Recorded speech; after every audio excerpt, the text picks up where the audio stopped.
Hello, everyone. Welcome to today's webinar. Thanks for joining us. My name is Tim Hodson. I am the editorial director of Organic Grower, Greenhouse Product News, Vegetable Growers News, and Fruit Growers News. Today's webinar is on Sustainable Development 101, as you see right there on the screen. And it's brought to us by the folks at the HC companies. Our presenters today are Jessica Benoit and Tori Pufall-Candy. Jessica is the Director of Sustainable Solutions at the HC companies. She has devoted the last 12 years of her career to sustainability, product development and marketing. And let me go back. She has devoted the last 12 years of her career to sustainability, product development, and marketing. There, sorry about that. Jessica has a successful track record for the leading and supporting corporate social responsibility agendas for Fortune 500 companies and global startups. Tori is a second-generation farmer at Beds and Borders Incorporated and now serves as their general manager. Tori has dedicated her life to progress, innovation, and justice for the company and the community. Today, she'll be sharing with us some of the ways that Bed and Borders has taken sustainability to the next level. Before we get started, just want to take care of a little housekeeping. After Jessica and Tori have completed their presentation, we should have time for some questions. So please feel free to use the Q&A button. It's the one in the bottom right-hand corner there to submit any questions that you might have for Jessica or Tori. And once they're done with the presentation, they'll answer as many as they can in our allotted time. If we don't get to all the questions, the HC team, they will reach out to you with individual answers once the webinar has been completed. Also wanted to let you know that you will have access to today's slides of the presentation because this is being recorded and will be available on demand in the coming days. So look for an email when it is posted on all of my magazine's different websites. You'll have access to the recorded presentation as well as the slides that you're about to see during their presentation. And I think I've said plenty and stumbled over enough. I'm going to just say, take it away, Jessica and Tori. Thank you very much, Tim, and pleasure to be here with everyone, and appreciate you taking the time to join us today. A little bit about HC companies for those that may not be aware too much about HC and who we are. We're really proud and pleased to be the leader of manufacturing for horticulture containers. Our focus for innovation, development, and just quality manufacturing is really focused around integrating the right projects, the right materials, the right processes to offer great products to our customers. And we're really pleased to support various distribution channels and work with growers and retailers and a whole assortment of customers across the globe, particularly in North America. Next slide. We are proud to be also located in various points across the United States and Canada. We have our headquarters in the Twinsburg area, where we've got the Middlefield, Ohio facility, and our fiber manufacturing facility is centered at the Burlington, Canada location, Ontario. Next slide.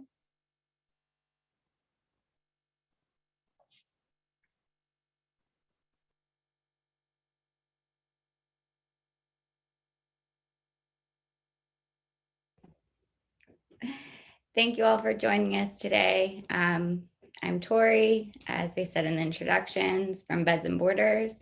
We're a wholesale nursery located on the North Fork of Long Island. It was founded back in 1987. Started out as one single hoop house, and now we have 2 locations and about 25 acres of outdoor and indoor growing space. Next slide. Thank you, Tori. So many of you are undoubtedly aware of sustainability, or likely have practices or efforts underway with regards to the social, equitable, and environmental focus themes within the sustainable structure. So today we're really utilizing the environmental pillar and kind of using that as a case study of examples of how, from a supplier standpoint, as well as from the grower standpoint, how we've integrated these different approaches to really increasing product value, but also incorporating the community efforts, the partnerships within the value chains, and hopefully just kind of offering some thought-provoking ideas or examples that might help if you're looking at integrating sustainable objectives into your strategy or growth platforms going forward, whether you're just getting started, whether you're well into the mix and just looking to kind of refresh or continue to update. Our goal today is really just to share a little bit of our experiences, talk at a high level of context overall, provide some examples, and really just help start the discussion. Next slide.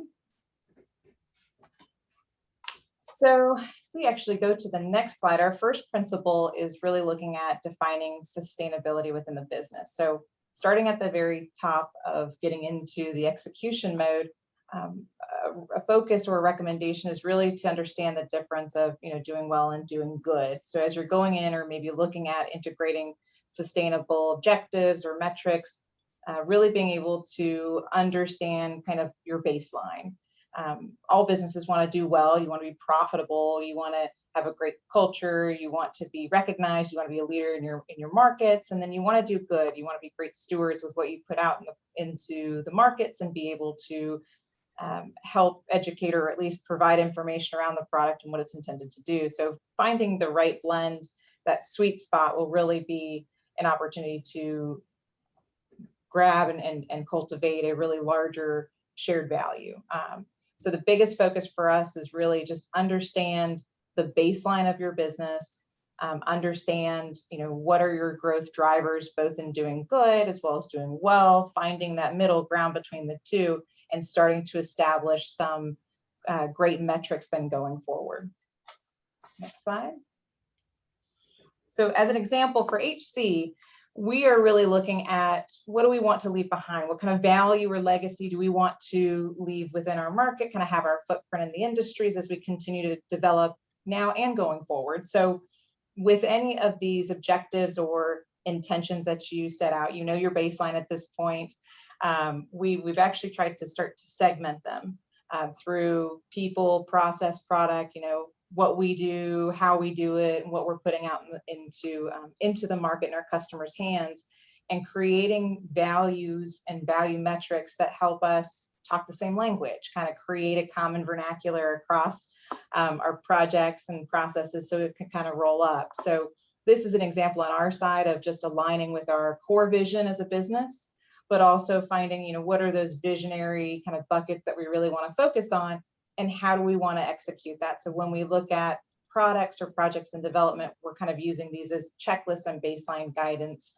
to ensure that we're maximizing the benefit of product, process, and activities within our organization. Next slide. For us, obviously, sustainability has some ambiguity to that term, and there's no one right definition for anybody. For us at Beds and Borders, we like to look at our net environmental impact and whether it is reducing our overall impact, whether a decision or product is neutral or then a positive impact. So we would measure those by taking the inputs and outputs and valuing them, and then comparing them to, your do well, as Jessica said. So for example, like if we were trying to make a decision about choosing a new supplier for plug trays, our inputs would be coming from that supplier, and we'd want to look at the company itself, their commitments. Are they using renewable fuel options? Do they have integrated pest management, water recycling? What raw material are you using?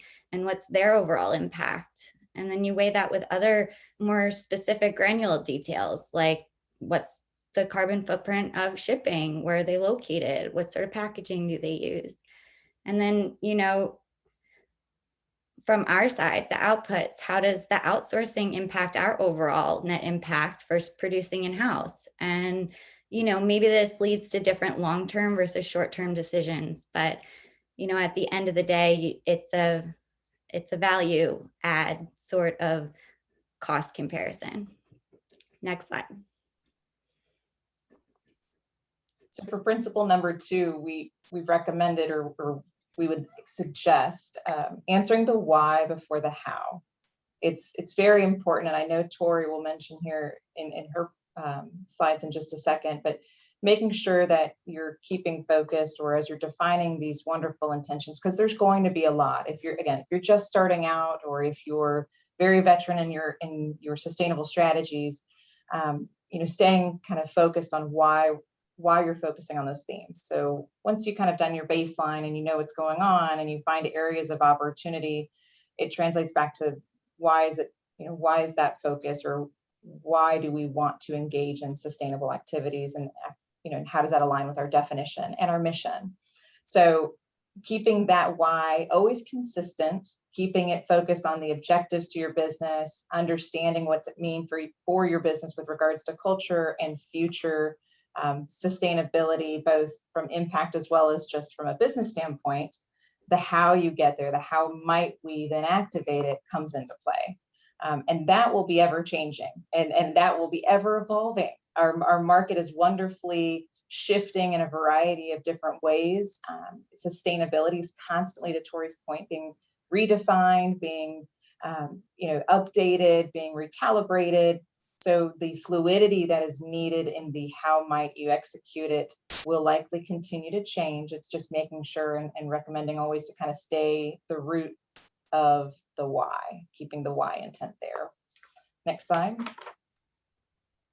So for HC, we look at our baseline areas. Where do we have impact through climate, water, waste, and educate and engage? So these 4 pillars, if you will, are areas of impact that have been identified. So that becomes where, and then why is it important to us? Why are each of these areas really important to us? And then the how we might, and some of the outcomes from that, or outputs, would be, under climate, you've got soil health or yield health, or no petro-based materials integrated, or increasing kind of alternative options out there to have a real fit for purpose portfolio. And for water, making sure that our processes and efficiencies with regards to our closed loop systems are really maximized, and we are integrating the right levels of usage to manage our resource consumptions. So all these different areas, and these are just an example from a supplier standpoint, but really we're looking at how we've taken our definition, why we do it, and really how might we execute to deliver upon it. Next slide.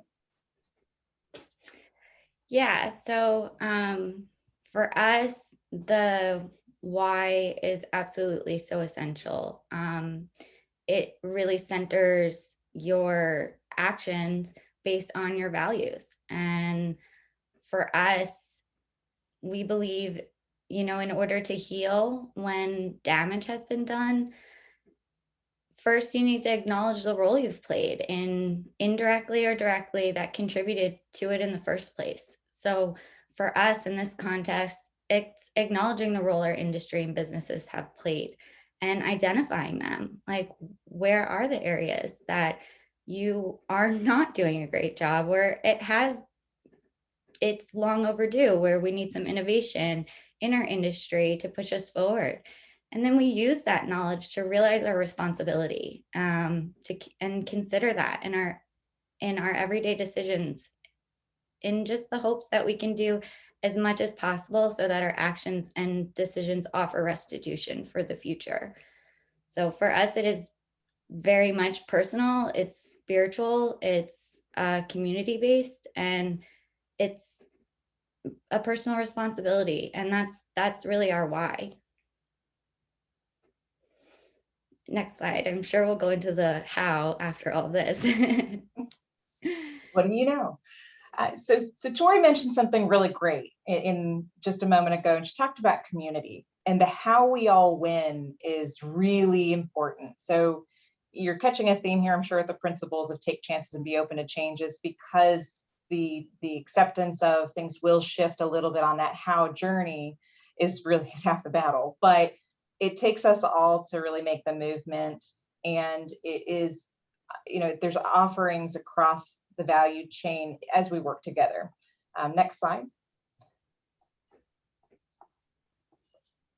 So this is my interesting, I know, complicated diagram that I love to draw out, but as an example, these are ways in which we look to engage within all parts of our product developments or processes. And I know many organizations will follow something similar, probably a much better, well-drawn diagram, but looking at areas of impact as you constantly, develop new products, or maybe you're running through your manufacturing processes, but collective efforts matter. And engaging, as Tori mentioned at the very beginning, like engaging with the suppliers or asking the questions, or kind of ideating together the ways in which from the supplier side business, the value chain business side has changed is monumental. Like, we're openly engaging and sharing information because collectively we want to try and find the best solution.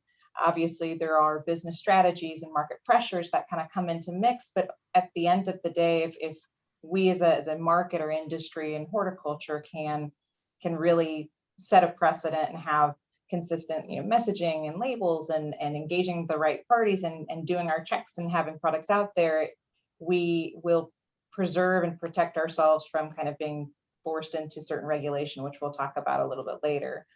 So asking the questions, or even challenging kind of the how we've done, or maybe looking at ways to optimize and engaging with the value chain, is definitely something that can be beneficial in the process. Next slide. Yeah, and just some tips from what we've learned so far in helping with the process, because it really is a process and a journey. And as we know, and Jessica said, it's always going to change. The needs on technology are constantly being improved, and staying on top of that and participating with it is something that you're always going to have to pivot and maneuver around. So helping create a paradigm in your business and with your employees about the process, and really being part of that journey, and finding the joy there, is really how I've found help builds up the resilience of everybody, because setbacks do happen, and mistakes do get made. But with that sort of an attitude, they turn into opportunities, and they help you grow and give you a chance to reflect and pause and look back and see if you're actually headed in the direction you want to. And question that status quo. You'll get pushback places, but asking questions and challenging narratives is a super important thing for any leader to do. So yeah, next slide. So again, Tori's made a great point. She's talked about the journey and the ongoing process. And one thing that I know that this group believes, like those presenting here on the call today, is it can be very big efforts that you're making, but they don't have to be. It's all about kind of making these incremental steps and progress. So the journeys can be short and long, but enjoying and kind of learning and adjusting. So as we're talking through these shifts or changes or recalibrations, by no means, at least from our end, would it be a recommendation to change how everything's operating, but proving that you can just maybe tweak a few things along the way as we continue to find incremental progress. And progress is progress, and capturing it and documenting it and creating that cognitive recognition across your teams, or having the metrics, it starts chipping away at these bigger numbers. And then you start finding easier ways or more ways, and people start kind of engaging more. So it ends up proliferating into a larger activity organically, no pun intended.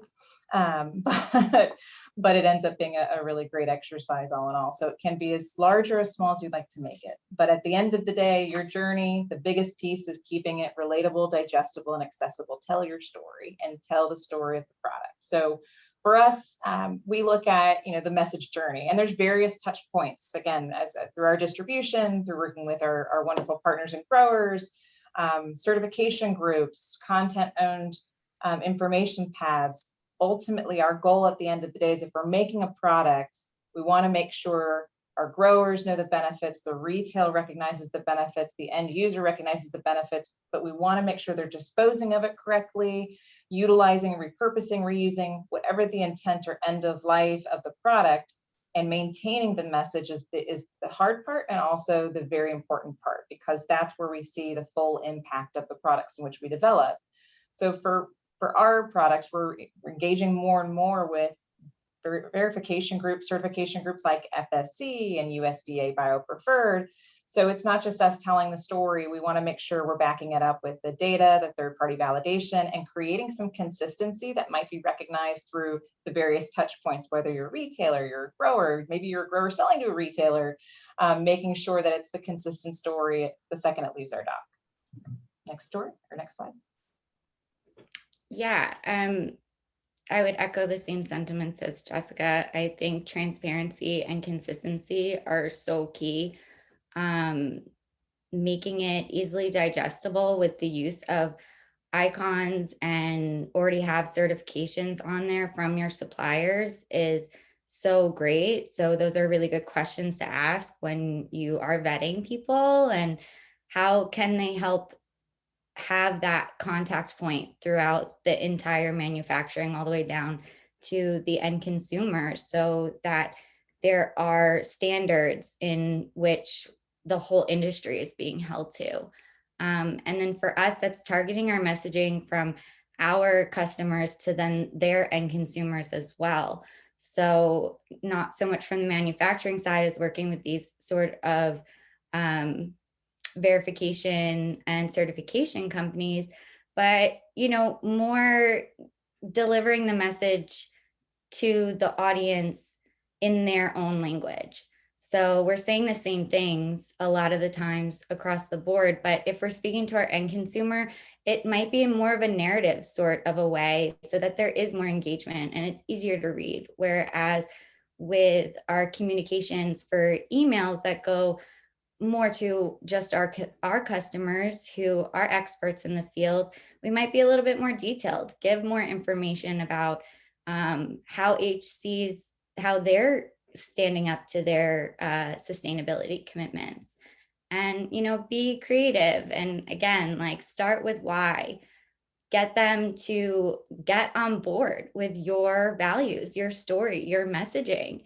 And when somebody can make a heart connection about the product that they're buying because you're appealing to their values, it is a much more longer lasting commitment than the pleasure purchase of buying something and enjoying it. Next slide.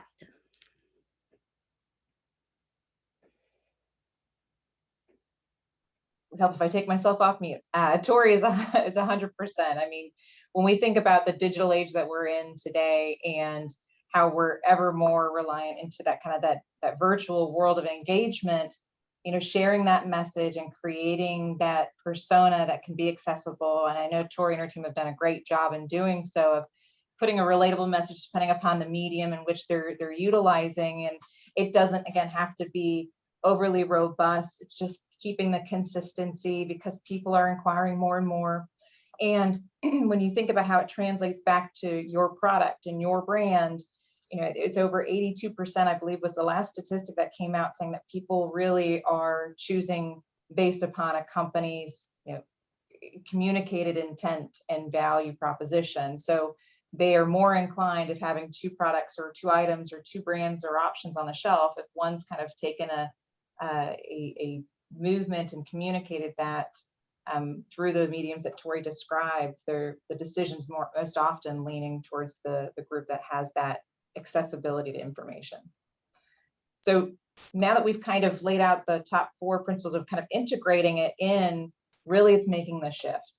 It's finding comfort in that commitment and really working towards that for the future.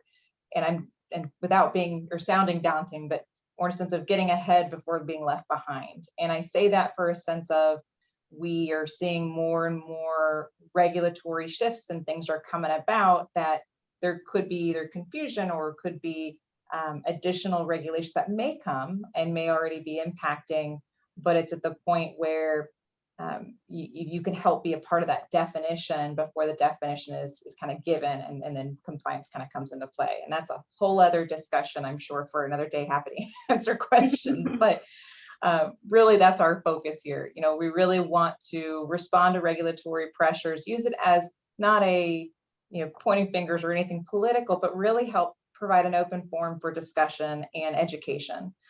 Being able to learn from our legislators and our partners through various regulatory agencies and understand what's their perspective, what do they know, what do they need to know, what questions can we help support, so it's not a refuting of their bills as much as it becomes kind of a conversation, so we can advise or make adjustments and be advocates for our industry as these things go about.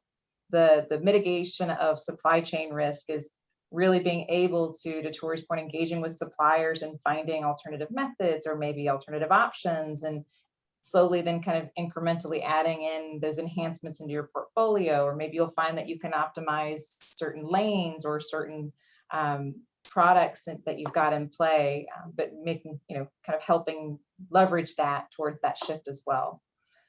Plan for data and accommodate market demand kind of go hand in hand. Keeping metrics going, being able to, as you defined in the beginning, your baseline, kind of where you stand as an organization, you focus on those core areas of where you all want to make an impact. It's being able to measure that from then on, keeping that updated, keeping that momentum. Again, doesn't have to be gigantic, keeping it small and accessible and digestible, and making sure that it translates back to the market. The market is going to change, evolve. It has over the past 10 years. Being able to speak the language and be a part of the conversation just increases the engagement ever more, which helps us learn more as we create more and more products and support more and more growth in our industries. Next slide. Yeah, getting ahead of it all. Obviously, we've all had to learn to wrestle with the unknown over the last year. So that can be a tricky place to be in. And as we've spoken before, taking risks is, it requires courage. It's hard. And then there is the long-term risk of not changing. And those are very real risks to consider as well. So, just to go through a little bit of kind of our process, which is important to know too, with trying to get ahead of it, is it takes time, right? And like Jessica was saying, it is little incremental shifts that feel like wins for your team because you can implement them and there's things that are available on the market, and you got to lean into that a little bit, that maybe some things are going to be on a longer timeline. So for us, for example, it was 3 years to bring the Eco Grow Pot to market. The first year was research and preliminary trials, talking to manufacturers, asking them, where is your raw material being sourced from? Getting prices, seeing if there's some things that are comparable, easy to slide in, that you can trial a little bit and put in. We then in year 2, we're reviewing trials and research, and we're doing creative problem solving. So we reviewed all of our trials and research, then we weighed their net environmental impact to cost, made a decision on what we were going to go through, and we identified challenges and had to start creative problem solving for them. So for us, that's branding and automation was a big thing that we had to tackle before we could bring something to market. And so then year 3 was intense trialing and then bringing it to market, which we spent the summer and fall trialing 4 different prototypes, giving feedback, adjusting the process. And, luckily we got it in time to add to this year's production, but it very easily could have been another year to market. That was kind of our biggest timetable, but just in 1 year, we were able to transition 50% of our 8-inch pots into a sustainable alternative that HC company already had in their product line.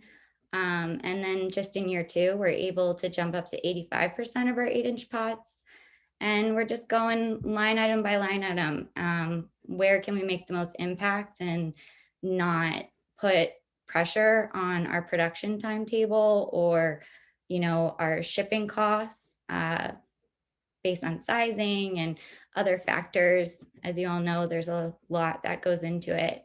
And that's just some of the places that we're going towards. We're looking to increase the quart production that we did by 200% over the next 3 years. And that still only accounts for about 20% of our overall production of that one item. So, never doubt the power of what one individual can do and their impact on the world.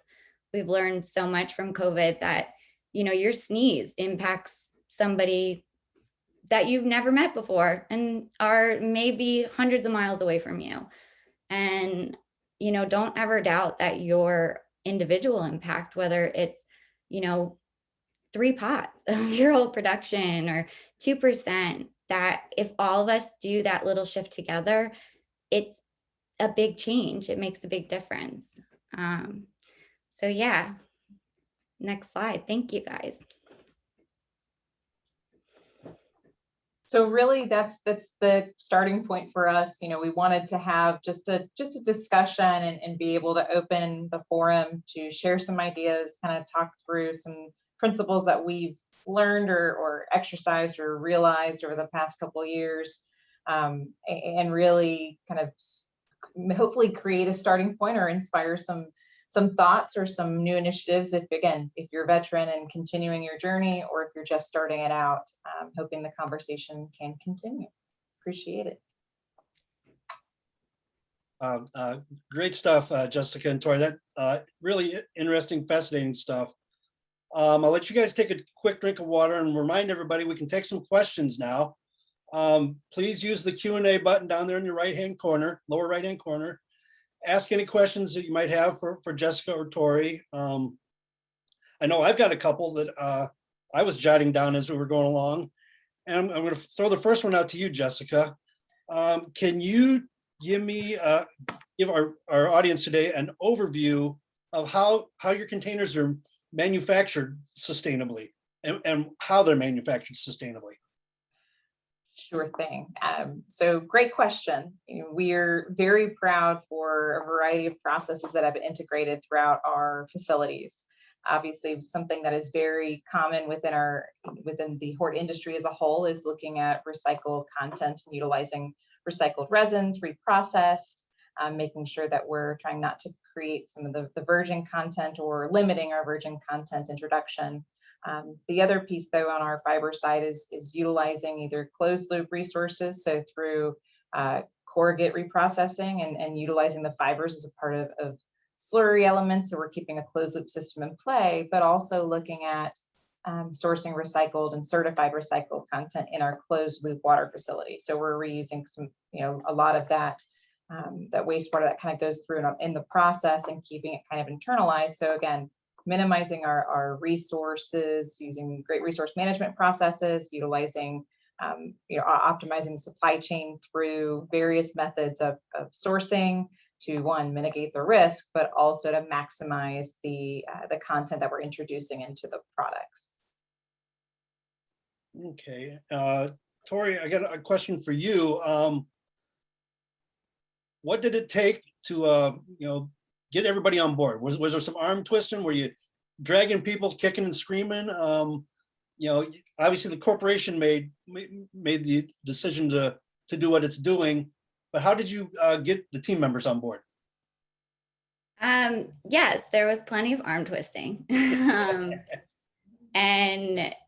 I think people are still trying to get on board, and it's not pushing them, and really having strong leadership and reinforcing those values, and then checking the reality. There are times you have to have hard conversations and spell it out that this is the situation we're in, and these are the options that we have going forward. And if we're going to look at a long-term perspective of where we're at as a company, do you see this as something that's sustainable? and using education as a tool and helping people understand, and then changing that perspective really helped a lot. People are, focused in on what they're doing in their day-to-day lives, and sometimes taking that bird's eye view and helping them see things that are affecting the company that might be outside of their lane of what they're working on, and giving them that perspective that they might not be seeing to help guide them so that they can kind of get there on their own, and then letting it speak for itself. If you really believe in it, it will, you got to believe that other people who are going to buy into it will receive it in the same way, and they'll get pressure from other sides, from the end consumer, and as other businesses around you shift. Jessica, we got one in here. I think it'd probably be directed to you. HC is taking the steps, to make everything more sustainable, but it takes a team, across the supply chain. How can companies influence these sustainable steps to other companies and organizations or retailers that are, that you're feeding into? How does those lines of communication work? Phenomenal question. And if we had like 3 more hours, happy to talk more through. No, kidding. To be honest, it differs. It differs from, for your audience, the type of company or the type of organization, the type of products and markets, things like that, what your business distribution model is. But in short, or in kind of a limited answer, knowing your audience's sweet spots, knowing kind of what matters to them and what resonates with them. So if you're looking at a retailer, for instance, and you're selling into a retailer, personally, what I look at is if I'm trying to build a product for a grower that sells to a retailer, I want to know what the retailers are looking for from their sustainable objectives. Maybe they already have a model that's been defined, but also understanding who their customers are a little bit. So as we're building products, we're also building the story behind it to be able to create the value proposition that then translates to the appropriate audience. Easier said than done. I know that there's so many different steps, like Tori mentioned, along the way, but it is a part of kind of educating along the way, being able to take those small steps that then become a little bit people more comfortable with those changes. From a business standpoint, equating it to, what does that mean for the business growth going forwards, the doing well side of things, because you want to keep your business in business. How does it translate to the financials? So just again, knowing the audience, but also knowing what their driving force is really does help translate or put the perspective to get more buy-in. The different steps within the value chain is always something that I enjoy looking at, just because there's so many avenues of opportunities when you think of the outlets or ways in which it can get to the end consumer. So being able to work your way back up to know where does it need to either stop or start really helps too. Sure. Okay, like I said, I just want to remind our audience today, if you have questions for Jessica or Tori, hit the Q&A button down there in the lower right-hand corner and we'll get to them. I've got another question here. It's about automation. A lot of growers are all for it and a lot of growers push back, but it does impact the sustainability side of things. So the question is, why are some growers slow to adopt or even consider automation? Do you think automation can contribute to sustainability? That's a loaded question, I know. There's a couple parts to answer there. I do think that automation is really important. There is a 5-week window for us in which we can plant everything that we need to plant for the whole year. And most of the plants want to be planted on the same week. So, production concerns are very important and their time is money. And so for us, we are looking to try to push the automation to be more sustainable. We've been talking about this from the get-go with HC when we started this pod. I've been saying it's not feasible for large growers to make shifts without having automation options available for them. And, I don't think those big growers are going anywhere. anytime soon. I don't think Home Depot's going out of business in, the next foreseeable future. So, we can't always backtrack and start from scratch again. So we need to make options available for them to make the shifts. And sometimes for the big growers, the shifts can't be as small, and you do have to invest capital and infrastructure to be able to make big changes. And again, that's your timetable. How long are you talking about? How long are you willing to take those risks for the returns? But it is something that us at Beds and Borders, we do need that to be an option for us to be able to increase the amount that we want to be divesting from plastics. And it's talking to them, it is pushing them, it's coming up with creative solutions. Like, what if I can get every grower here who wants to automate to come join in, and we put pressure on those companies and we say, hey, look, we're all willing to invest in research and development into this because you have now a list of 25 potential customers that are going to want to implement this technology. And it's coming together for this, if we need to, coming together for that. And, don't underestimate your buying power. Like, they want you as a customer and they want you to grow so that you could be a bigger customer for them. Okay. The next question here we've got is, it's a little more details here. We are a small private college that is implementing a greenhouse and agriculture center on campus. We have a strong sustainability presence on campus and hope to make our ag center as sustainable as possible. As we begin to develop the specific enterprises to be implemented in our greenhouse and in the ag center, what beginning steps do you recommend to engage our learners with a sustainability perspective from the very start? How do you get them in the beginning? Well, I will definitely ask for Tori's input here because I know that she's done a phenomenal job integrating it across Beds and Borders. I think Dr. Thomas, one thing that I would look at, being able to start fresh. I know as we've kind of gotten to this great big, either collegiate or business sense, like we jumped to all these different areas of opportunity and started kind of thinking it, but really starting very simply and really defining from the get-go and make sure everyone's kind of starting to speak the same language. The only reason being is if you kind of jump and get right into the thick of things without kind of baselining that narrative, or at least that vernacular, it can cause a lot of confusion down the road, and you might see some miscalculations or different perspectives not captured. So as simplified as it sounds, it's just really starting very, very elementary and just creating the definitions on the baseline from my angle. And Tori.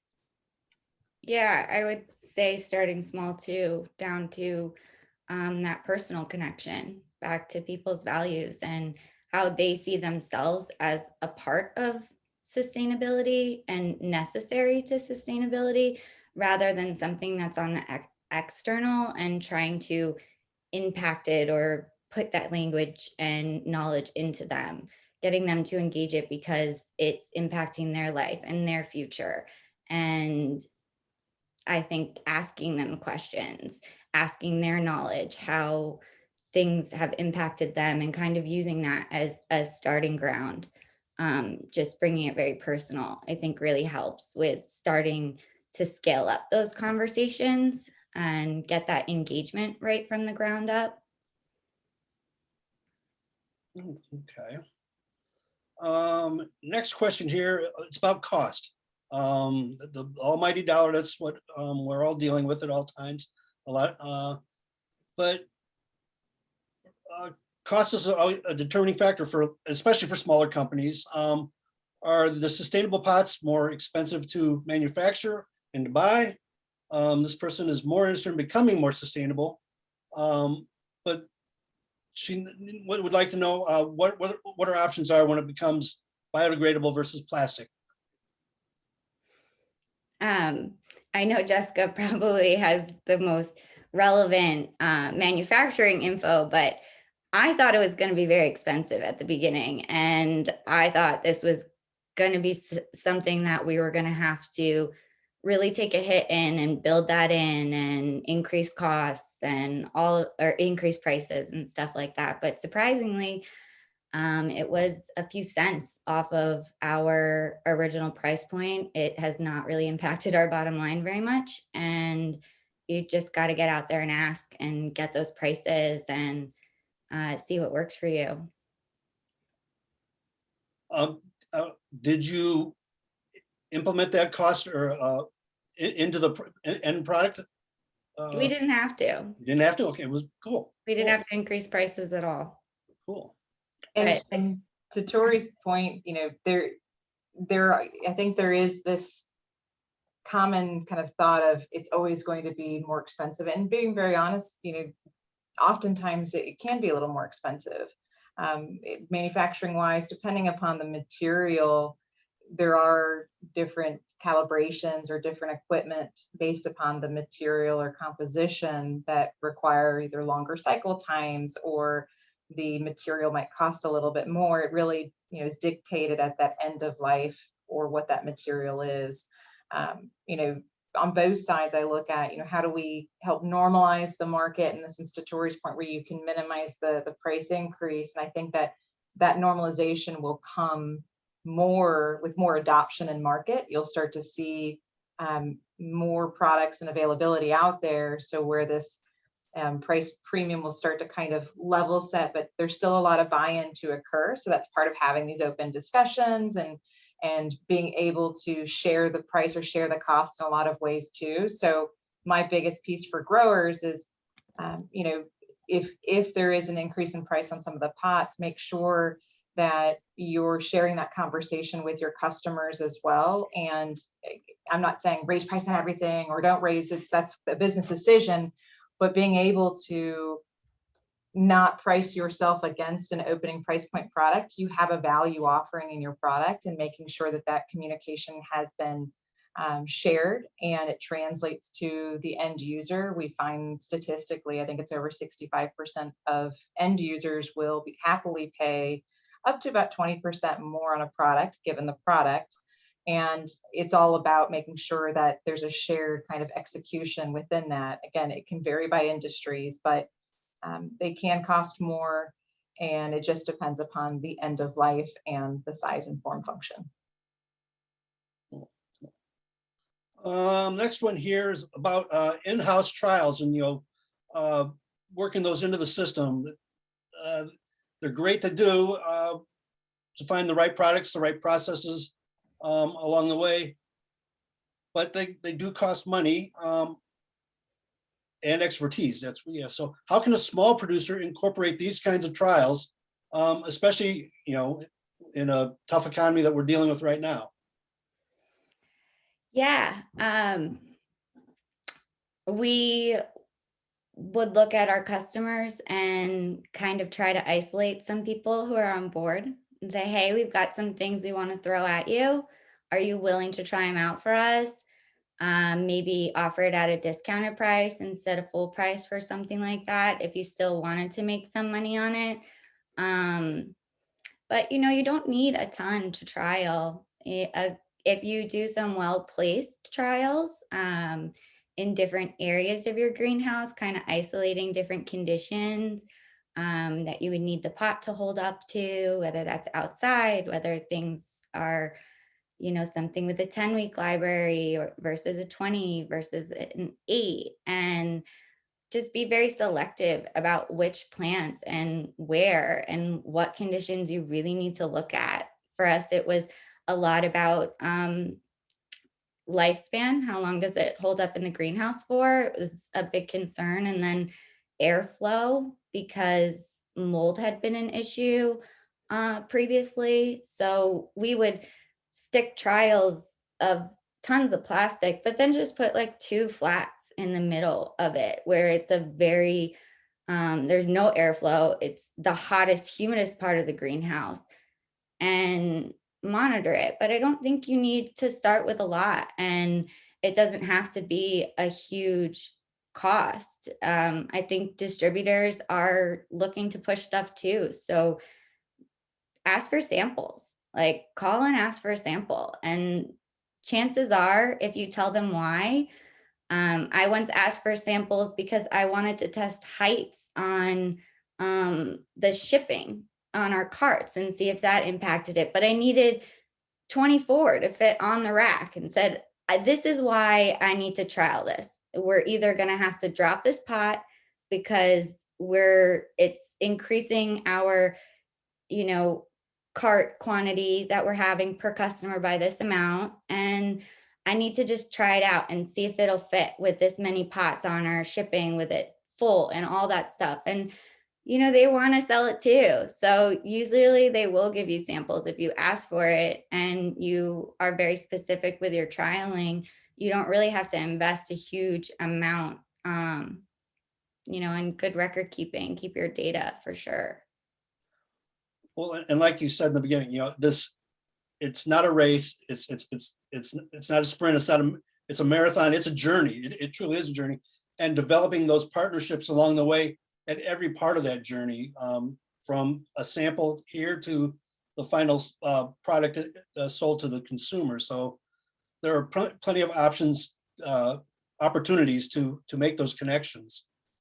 And Tim, to Tori's point, I mean, just like we showed in my terrible diagram, but the diagram that kind of shows those activation points, this is a great opportunity. So as you're engaging with, you as a grower engaging with your suppliers, if there's product developments, like, hey, if there's a development, or if you guys have something that we can trial. Now, of course, that comes with the, proprietary kind of results and the data capture, like Tori mentioned, but the trials that growers provide is invaluable, and the input that they provide and the back and forth. I know that we've had a number of ideation discussions with Tori and team, like that's very, very important and very monumental when we think of really launching a product and launching it well, so it translates to all the growers, or to the growers that are going to be adopting it the most. So that really helps us maximize the development process. Okay. Here's a next question. How have the costs and availability of sustainable containers trended over the last year or two compared to traditional containers? So this past year was quite interesting on a lot of different fronts, and we alluded to that as well. We've seen, I think there was no industry, I mean, whether it was our hort industry and plastic containers, if it was plates, bowls, cups, or straws, or cutlery, anything, any group that was really utilizing resin saw the impact and started to see kind of these costs rising or scarcity in material, which put a lot of pricing in flux. What we're seeing, with the sustainable containers, it just, again, depends upon the material source. You have things like PLA or PHA, a variety of compounds and new resin blends that are made from renewable resources or alternatives, or less than what we have in standard petroleum-based plastic, and that allowed for some cost offset, I think, but there was still a price premium on material. So I wouldn't say they equal, or they normalized out to be one for one, by no means, because there is still going to be the price premium on the material side, but it did close the gap a good bit. Now, if it stays that way, or if it starts to shift, we probably see some shifts go underway, but I think there's going to be an increased desire for more sustainable products. I think there's more feedstocks coming about, and one thing that we love to do is, look at reinventing the wheel. If it's a different material that hasn't been thought of, or a different way or process, like to Tori's point, we trying it and seeing if it takes or gets momentum, and being able to adjust from there. But we did see a little bit of a dip, but they're still not going to be one for one. Next on the list here is branded containers. There's a different one. There's a lot of different branding going on with containers. What is happening in the sustainable container production along with branded containers?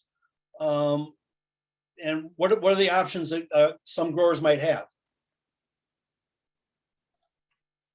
Tori, do you want to tack? I know she's got some branding ops too. I don't want to speak for Tori, so I'm going to hand it to her. but I'm Oh, happy well, I to. was gonna say, I don't know much about like an entire pot branded. We have always stuck to stickers on our pots. And you can't stick a sticker on the fiber pot. So branding was certainly something that we had to rethink and work with. So I don't think there's just to be perfectly honest, I don't think there's a huge hope for, a proven winners pot that has their branding all over it, which people are ordinarily used to seeing. But I have seen people, the wraps are an option that you have around, and there's some companies, label companies doing great things with using recycled milk containers to create theirs and making sure that that labeling is also recyclable. And for us, we don't send excess plastic to landscapers who are going to throw it away. It's, do you have brand recognition for certain people, and you can reduce, some of more plastic usage by adding more branding. And then there's stick-in options that have those little kind of like a clothes label tag that go on the edge of the pots. And then, I think we're still trying to work it out. Like, we've tried stamps with inks. We're thinking about, burning with fire on there or stamping something in. So, I think it's something that if more people want to see it as part of the fiber options, then let's talk and let's put some pressure on these guys and say we need some options available to us. And there's great label companies out there too that can help with that sort of stuff. And exactly to what Tori mentioned, it is an ongoing discussion, understanding from a product development standpoint what requirements Tori might have. Does it need to have UPC? Does it need to have 4 different colors? Those little details can definitely help. There are options out there. I'm thinking special adhesives to the sticker discussion, but then what do you compromise in the sustainability of the product by that adhesive and making sure it's the right adhesive, and registering. So big thing is packaging. So if you've got a product or a labeling component that you're incorporating, we're looking at that and classifying as a packaging component. Are we certifying it or registering it? If it's hitting the end user, are we registering it with how to recycle so it's got the right recognition? And we're creating kind of communication platform. We're trying to look at alternative plastic films if they're compostable or things like that. All of those, depending upon, of course, my go-to depends on the material of the product, if it's the fiber, if it's a bioresin, things like that, can all vary because you can use different bio colorants and all sorts of fun things. But those can enhance the price point on products. It just depends upon what your requirements may be, or starting with the pot and then starting to add layers or adding components and options for that branding thereafter, as that price can kind of get a little bit more comfortable for the bottom line. Okay. Tori, you mentioned proven winners just in your little session there. Somebody from Proven Winners has been watching us today, actually, and he did say they are beta testing a new container this spring and they're hoping to have a fully branded eco-friendly container on the market in the 2022 season. So just a little Amazing. 2 cents on there. So yeah, and see, when you have people who want it, it pushes the industry forward to make it possible for other growers. Yeah. So I'll have my people talk to your people and we'll get our branded pot down the line. There you go. There you go. Well, that puts us up on the hour. Tori or Jessica, do you have any last thoughts or pearls of wisdom you'd like to share with everybody today? Just a whole lot of gratitude. Thank you all for being here, and HC for having us, and Organic Grower Magazine for putting this together. Sure. Yes, very much. Thank you all. And thank you for the discussion. And I know if there are additional questions or anything this group can answer, we're happy to do it. We, love to have the conversations. And Dave, great to hear from you. And really across the board, thank you to the whole team that put this together. And thank you guys for taking time today. Right. And as you can see, Jessica's Contact information is right there. So if you have additional questions, please reach out to her. Once again, I want to remind you, this was recorded today. And the slides that you saw, the 25 slides, will be available once the recorded version is posted on our website. Stay tuned, that notification should be coming out in the next week or so. With that, I'd like to thank Jessica and Tori. Awesome presentation, great information, great conversation, great questions from the audience. It's been a jam-packed hour. So with that, thank you, everyone. Have a wonderful day. Spring is here. Have a great spring. Take care, everyone.